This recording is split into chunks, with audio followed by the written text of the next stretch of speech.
Hey, how you doing? So basically the edits of this file, they want this to be the ground floor. So they'll have one person living, well, family living here on the ground floor, which will be the owner of the place.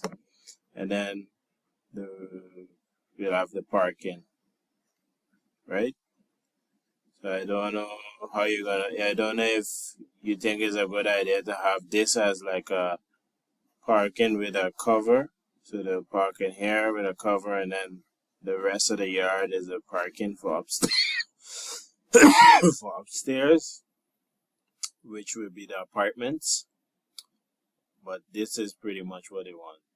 So without having to check out, we already submit this drawing. It's just that they want to just change that this would be the first floor, and then this part, and this part would be the second floor.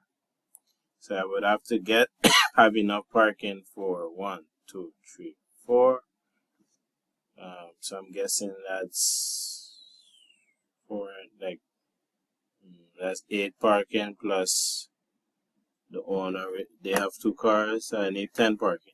So I hope the yard can accommodate all of them. So just to recap, so of course you're going to also update the elevation. I don't know how the elevation will change much when you make those 2 adjustments. Okay, I can't find a picture, but yes, so let me know, and then we go from there.